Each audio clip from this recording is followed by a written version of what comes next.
Welcome to Culture Crush with me, your host, Dan Dowman, where we get to meet some of the world's leading culture shapers, future makers, and power shakers. Today's episode is brought to you by Anthem, and as always, we'll be talking groundbreaking cultures, leadership challenges, and what you can do about them. Today, I'm joined by future shaper Angie Callen. Angie, it's so great to have you on the show. Thank you, Dan. I'm a future shaper. I just got a little like, man, I got some shoes to fill. But I appreciate being considered one, and I'm super excited to chat today. Well, I think you've certainly earned your stripes because you're a founder. You've been leading Career Benders for the last almost 7 years, I think, from spying your LinkedIn profile. And I'm really curious about what's gone well on that journey. Like, what's the story behind it? And you're a future shaper because you're trying to impact the lives of others. So I'm interested to know who you're trying to serve and why. So you don't even know this, but I'll give you a little epilogue of the story, and then we'll go back and work through the chapters.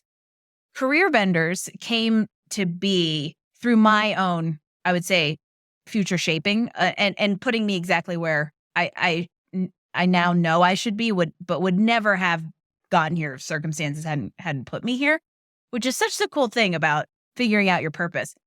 But the name Career Benders came because as I was sitting and thinking about what I wanted to do, how I wanted to coach people, and I knew I was going to play in this career space, I was thinking about, what am I going to do? I'm going to help people shape their futures. And that was our first tagline. And the original brand for Career Benders was this little hokey barbell bending logo to signify shape your future. So how is that for a fast forward 7 years? And here I am talking about future shaping.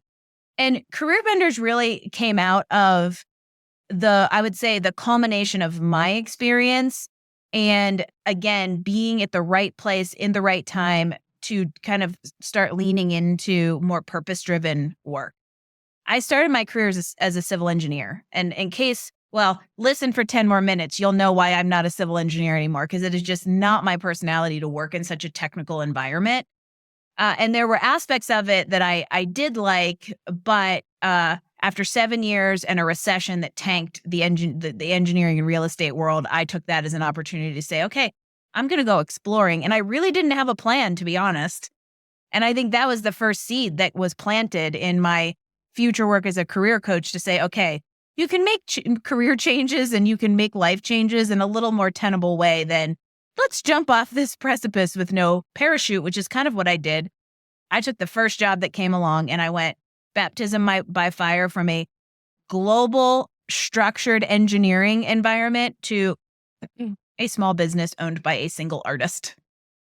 So that was immersion therapy, might be a good term for it. But that was then my first taste of business. And I started really understanding what I loved.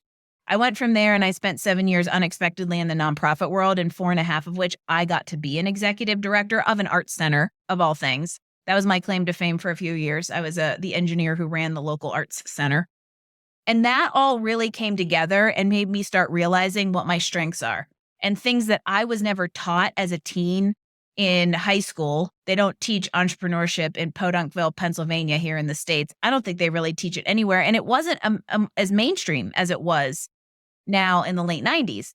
And I started getting a glimpse of this and realizing I loved business and strategizing and ideating and growing things was the big thing, and helping really tap into potential that wasn't there, which is what happened at this arts organization.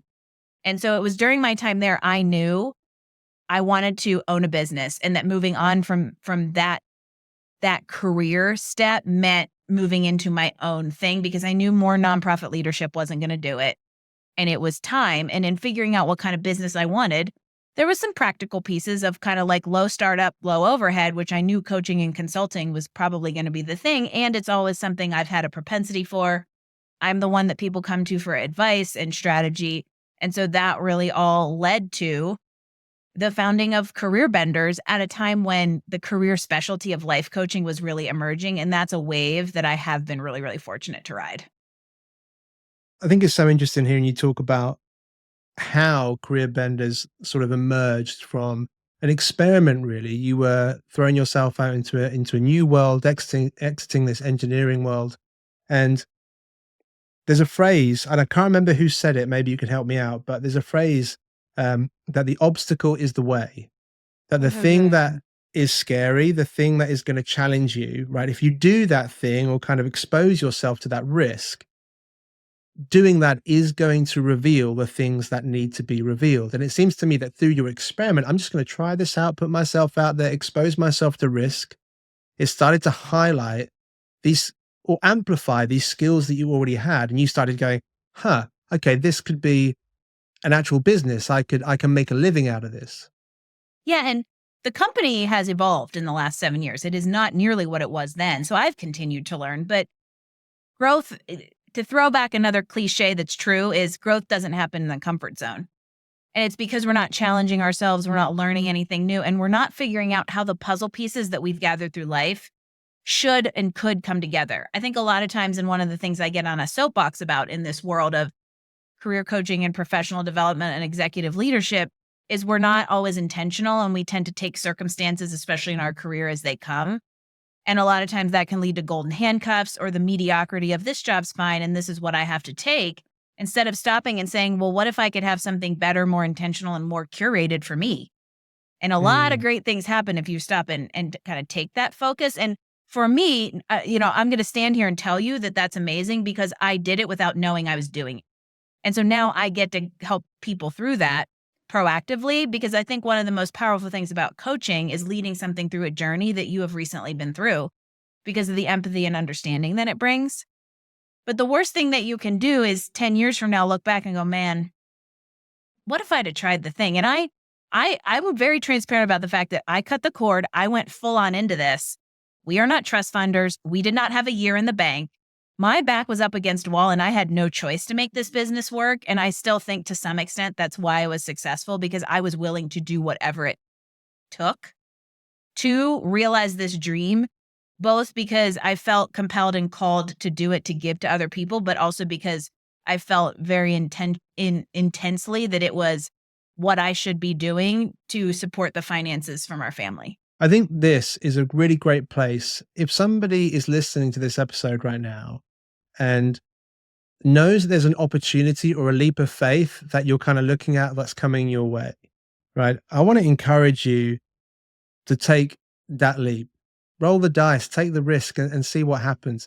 A really good friend of mine, Matthew Wood, hello, if you're listening, he said that most of the time the door swings both ways.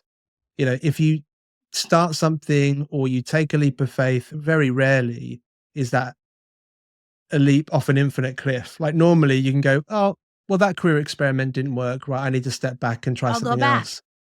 Yes. Yeah, I think so. If you're listening to Angie and I right now, and you're thinking, that something's it's bumping into something emotionally for me. Maybe it's a signal to you that it is time to take the leap. And if you do, let us know because we'd love We to want to hear how it know. went. Right?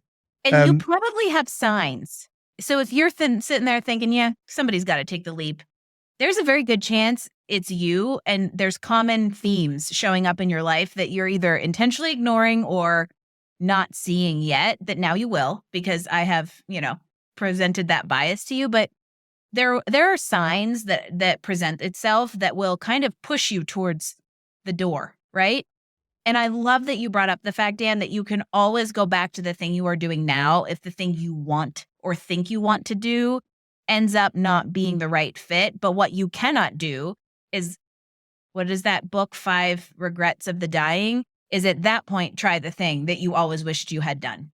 that's it. That's it. And actually, I think one thing I want to add is that sometimes when you're so in the moment, it can be really hard to see the signs. Like if you're actually under a level of emotional pressure or stress, or sometimes it can get noisy and it can be hard to really pay attention and tune into those signals.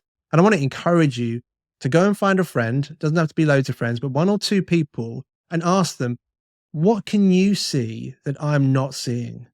Like ask them that question, because you might, like if you give them that kind of prompt, you sort of engage a different part of their brain and they may reveal something that you hadn't anticipated. So if you're looking for signs and you're thinking, where are they? maybe have a couple of those conversations and see Yeah. what happens. You have to give Now, yourself space to receive it. So like for me, I'm a big nature person. We are Colorado hippies, do all the things. I'm not going to talk to you about the gear room downstairs that rivals a small REI, right? That's our way of escaping and my way of forcing myself into a place where I'm less distracted, have to turn off because there's no cell phone service. But if you're go, go, go 9,000% of the time, you're probably missing the signs because you're not giving yourself space for them. And that's really important to kind of feed ourselves that way to make sure that you are growing in the way you want to grow and allowing yourself the space to have that. And, even just anecdotally, I would say the first domino that set up my whole series was not a career decision. It was a life decision to move from the East Coast of the US from Boston, which is traditional. I was an engineer, traditional, right? A traditional mainstream lifestyles to this little tiny mountain town in Colorado that was going to put me in a very alternative type of life. And that's where a lot of things got unlocked for me. And so it may not be a career decision. It could be a life's dream that you need to explore. And that could end up helping things fall into place. but we know, you and I, Angie, that it's also not an easy road. You're 7 years into your business, and I'm 8 months or so, nearly 9 months into mine. And we've spoken a couple of times now, and we've had a great time getting to know one another, and we care about the same things, and we're called to similar things, Yeah. which is lovely.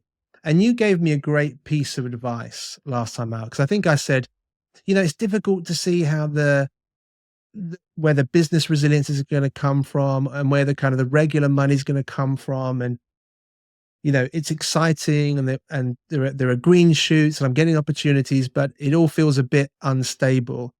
And you said this to me. You said, just remember that you're 3 feet from gold. And you talked to me through the reason why I'm saying this, by the way, is that anybody who wants to take a leap or experiment, maybe think about a big life choice, it's not necessarily all going to fall into place that quickly. You have to be ready to give it a go for a little while. But that phrase that you said to me, because I've been doing it for a little while now, not a long while, but you said, you're 3 feet from gold. And I think the analogy, the symbolism there is that you're a old gold mining prospector, and you're digging through the ground and you're hunting for gold. You've done all that hard work. And then at some point you get a bit downtrodden. You think, well, the gold isn't here, so I'm going to turn back. And you kind of give up on all that hard work, when just 3 feet ahead of you, there's a nugget waiting to be found. So I wondered if you wouldn't mind just talking us through that little story, where it came from and what it meant to you, and why you said it to me, actually. It's actually a book. So I can't take complete credit for the analogy and the symbolism, but I think it's a good way to visualize this idea that I am working very hard for something, and it is a challenge. It is a challenge every day when you are in early stage startup. And it's just 7 years in, not every day is not perfect for me. And, I tend to be like very honest about some of the life choices that we made to make this business become what it has. And it ended up panning out. My husband, Jim, and I lived in a Sorry, can I tiny just house. say that you just used the word panning out, and I thought that was an excellent pun. I Pun also used the word intended. nugget. So, little segue. I'm sorry to interrupt, but I've Oh, said no. nugget, Let's you just said panning. continue. We're going to It's continue the brilliant. mining. It's I do brilliant. live in Colorado. I live in mining. I live in an old mining town. We lived in we bought a gutted school bus, yellow school bus, and built it into a tiny home and lived in it for 4 years until 2 years ago.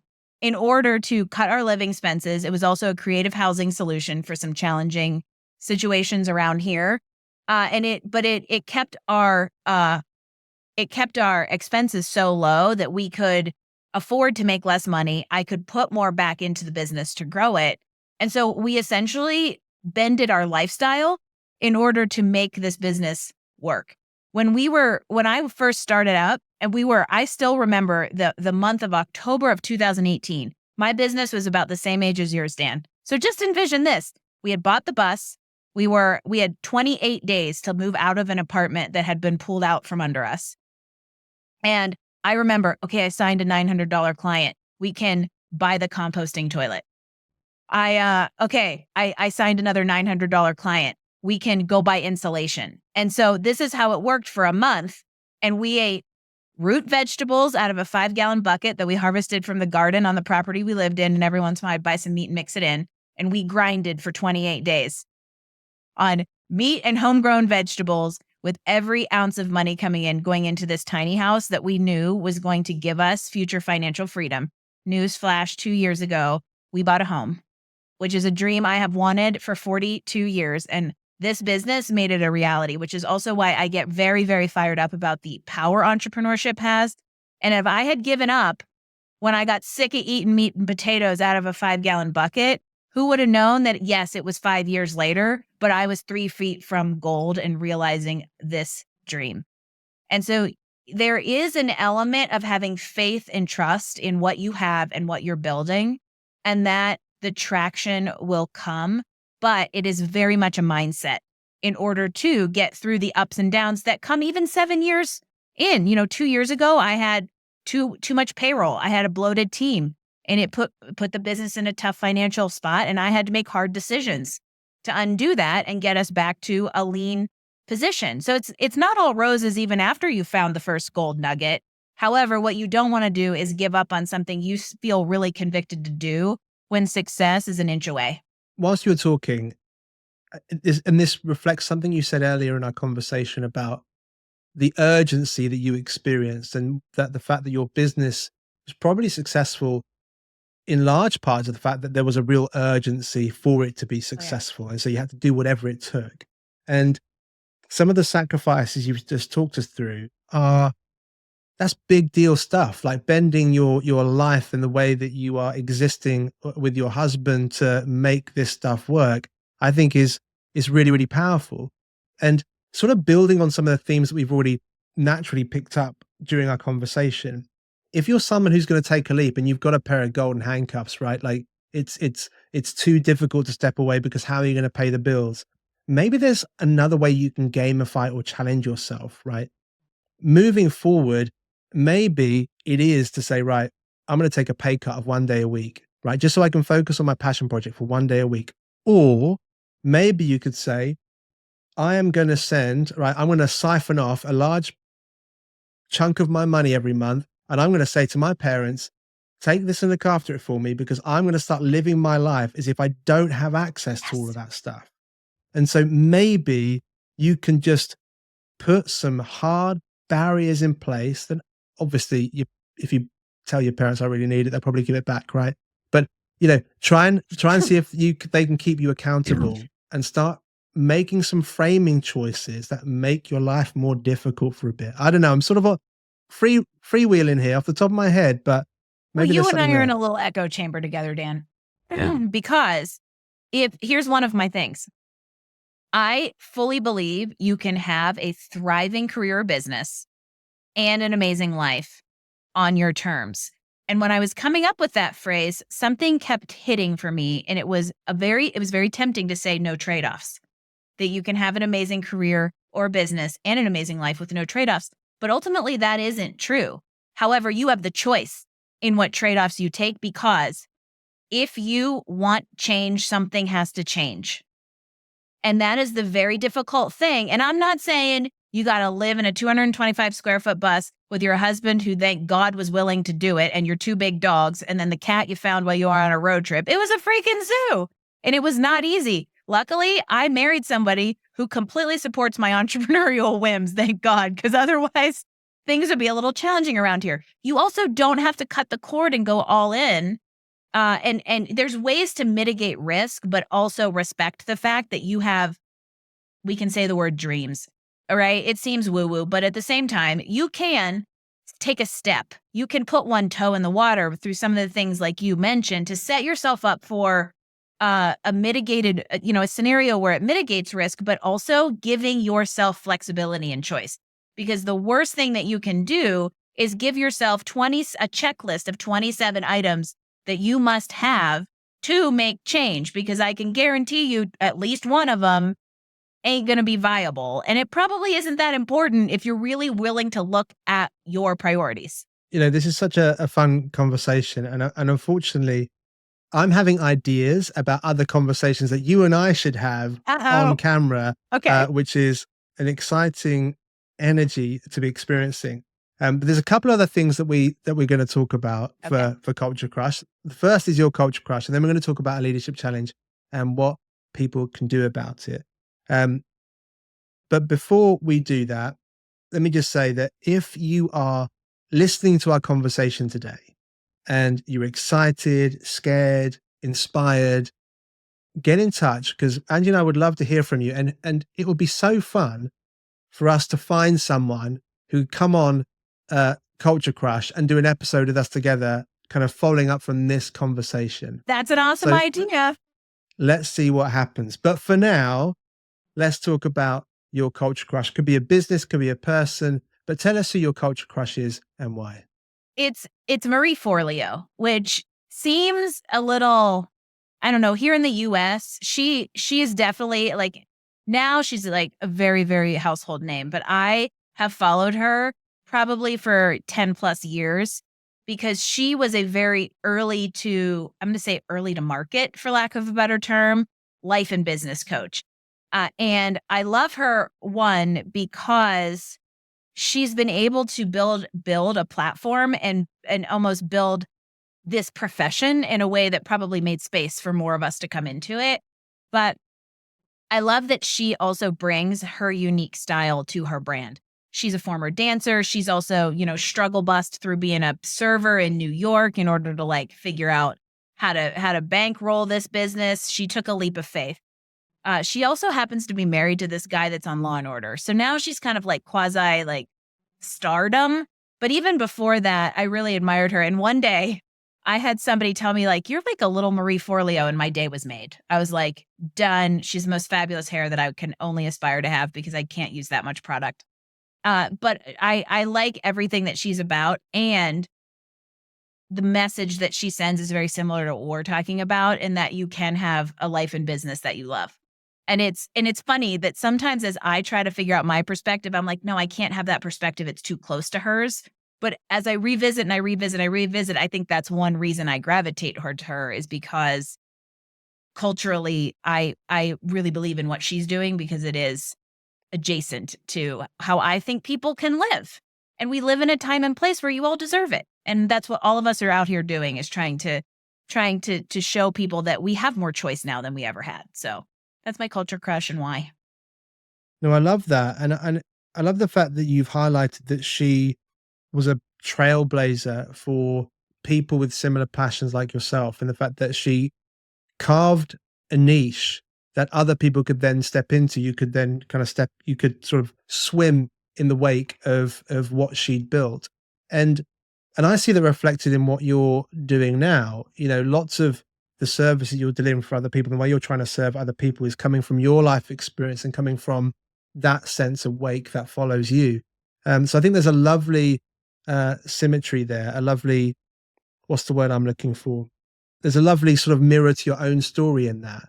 And again, I'm keep planning future episodes, but Marie Forleo, you have been named on Culture Crush. Now, I know that your media team, the gatekeepers, are probably going to say no, but we hope that somehow you hear this and you want to say yes, because we'd love to welcome you on the show. If you Culture get her Crush. on your podcast before I get her on mine, I don't know whether you're going to be my seriously best friend or you're going to be on my shit list.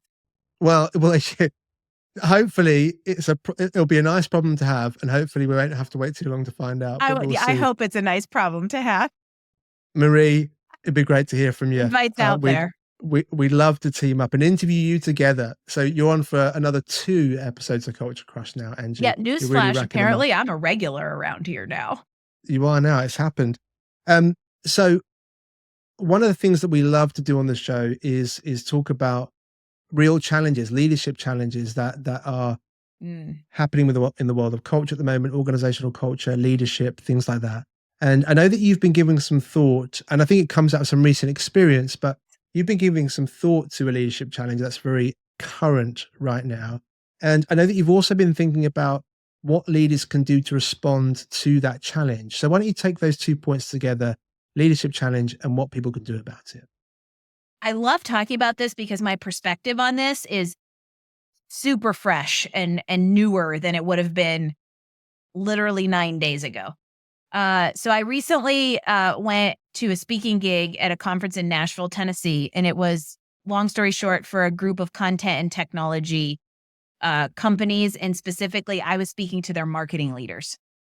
And they said to me, Angie, we want you to come in and talk about leadership in the age of AI.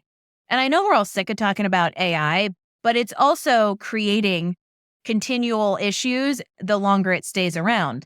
And as I started digging into this topic, man, did it light me up, Dan. I got to tell you, like the idea generator turned on hardcore on the heels of this thing around how important it actually is to be culturally minded and think about how you lead and show up as we're moving increasingly into increased levels of AI in the workplace. And the challenge is that employees are feeling it. And so as I started preparing for this presentation and digging around in data, I found some really kind of troubling things. And this is where I think the culture piece really comes in, because leaders are going to have to be intentional to avoid these things. The I think it was something like 67% of employees are concerned that over the next 5 years, AI and technology is going to reduce the level of communication in the workforce and in the workplace. And if you're kind of old school, you're like, okay, whoop-de-freaking do, connection in the workplace. But younger generations, that is more important than money to them. And newsflash, there's more millennials than there are everyone else right now. So it's important to think about these things both generationally and what's up and coming in the workforce, and also the fact that we're living in this very rapidly changing digital age. The most disturbing statistic I pulled, Dan, 64% of people surveyed, and these were all from viable sources, 64% of people reported trusting a robot more than their manager. And that was like, holy smack me in the face. We have a huge problem with corporate culture. And we know that over half of people leave jobs because of management. So when you think about those two things together, all of a sudden leaders should be waking up and thinking about how to turn that around.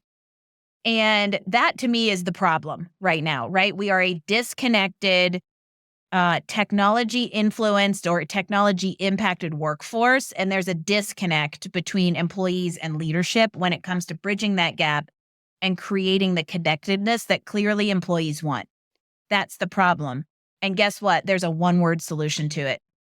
Maybe there's a 3-word solution to it, but one very important word: be a human.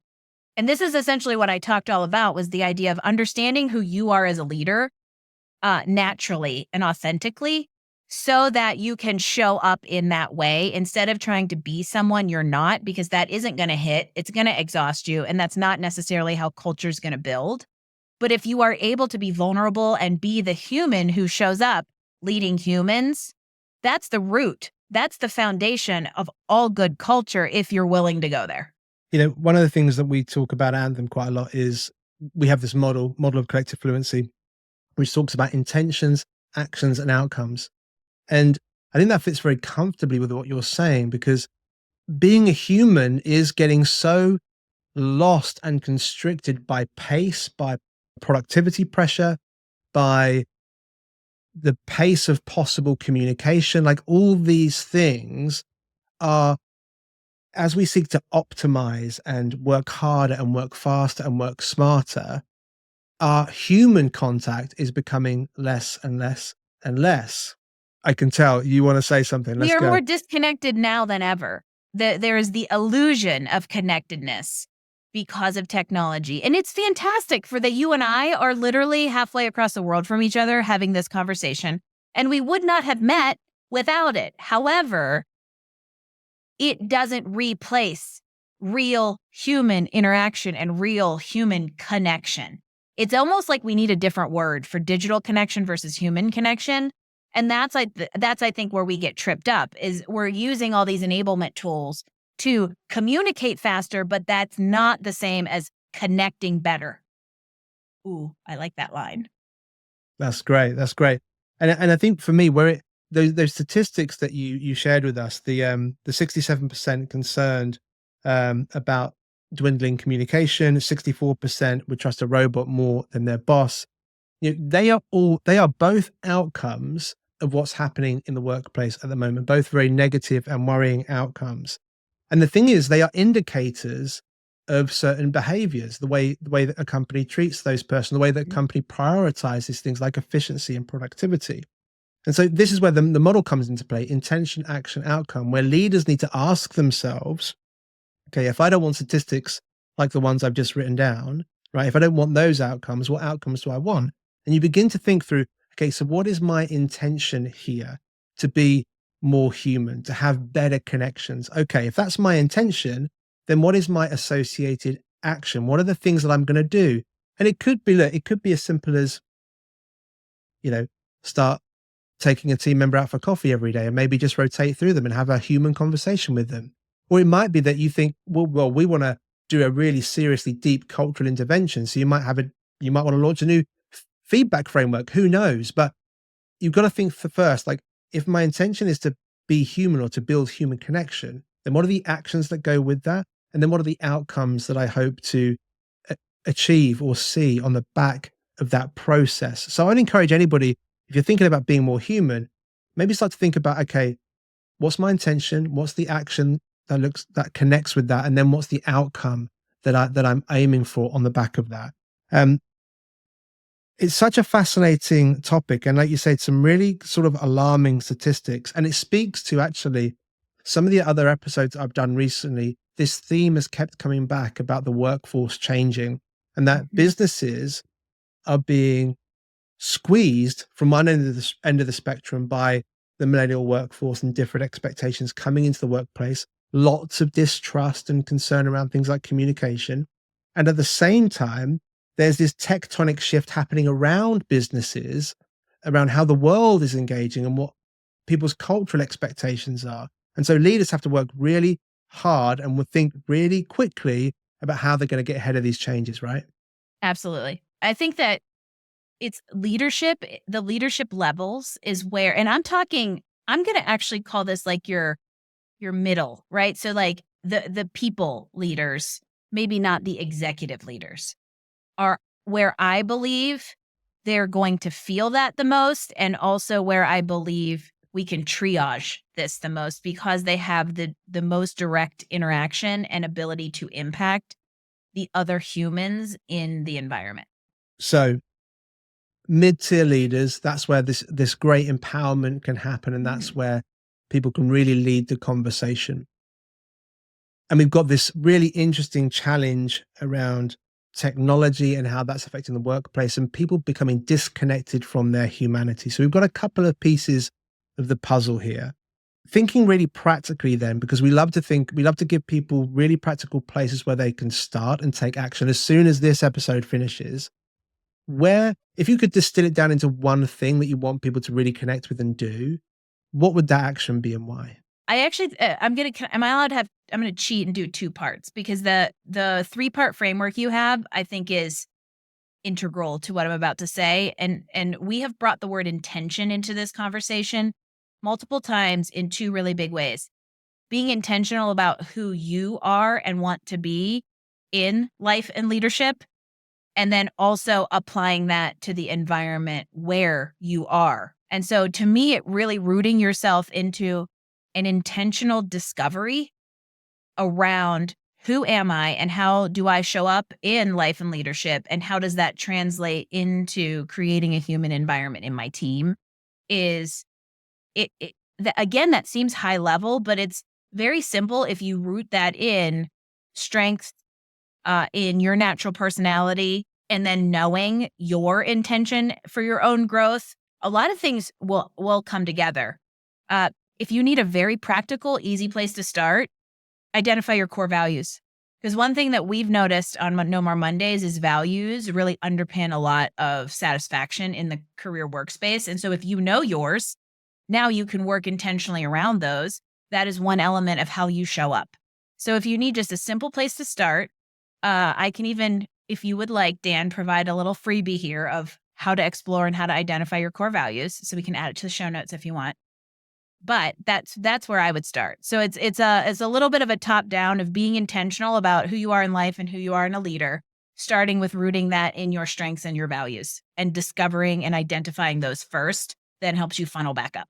Angie, we will absolutely link those things in the show notes for our listeners and viewers. So if you're feeling inspired, you've got questions, you want to start a little journey with Angie and I today, head down to the show notes. The link will be right there for you to help you explore your core values. And I think that's such a great place to start. You know, we'd like to talk about practical things.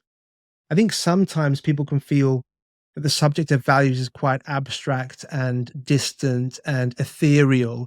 And I want to say, if you're one of those people and you want to engage with it, but it feels like a bit distant from you, or it feels a bit fuzzy to you, just hit the link, get the download, and just start that process. Just allow your Angie, you spoke before about allowing yourself to be open to these things, allowing yourself to be open to the exploration. So I want to challenge you.